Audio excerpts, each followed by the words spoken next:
Hello বন্ধুরা, নমস্কার। Morning আছে কি বলতে পারছি না, কেন এখানকার ঘড়িটা খারাপ হয়ে গেছে, তাই দেখতে পাচ্ছি না, মোবাইলেও টাইম দেখা যাচ্ছে না। আজ রবিবার বাজার, সব বেশ ভালোই রান্না হবে। আজকে একটু রান্নাটা বেশি হবে রবিবারে। আগের রবিবার থেকে আর মাছ মাংস ডিম কিছু হবে না আগের রবিবার থেকে, কেন আমাদের পিতারপক বলে একটা জিনিস আছে, সেই জিনিসটা শুরু হয়ে যাবে আমাদের, এই জন্য আর হবে না। আর এই যে এটা হচ্ছে আমার নাতির রান্না, দেখেন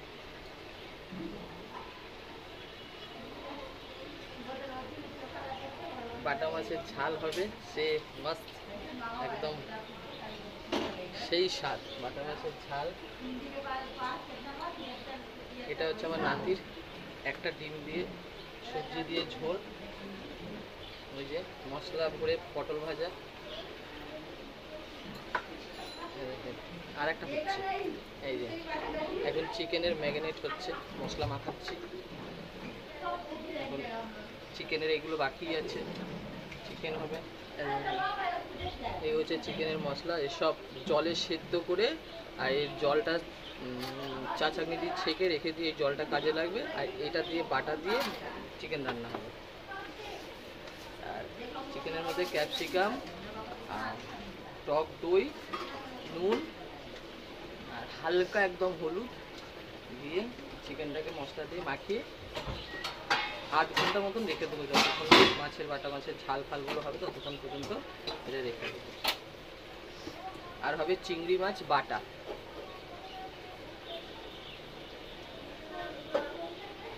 চিংড়ি মাছের বাটা। এই যে চিকেনের দেখেন মশলা মাখানো হয়ে গেছে, দেখতে পাচ্ছেন চিকেনের মশলা মাখানো হয়ে গেছে। এই মশলা মাখিয়ে রেখে দিলাম চিকেন, এই যে বাটা মাখাচ্ছে, এই ঝাল সেই স্বাদ সেই টেস্ট ভালো হয়, ওই করবো। আর এই যে পেঁয়াজ রসুন আদা সব পেঁয়াজ টিয়াজ সব পে করেছি, এর জলটা, এই জলটা আমার লাগবে, ওই জন্য জলটা রেখেছি।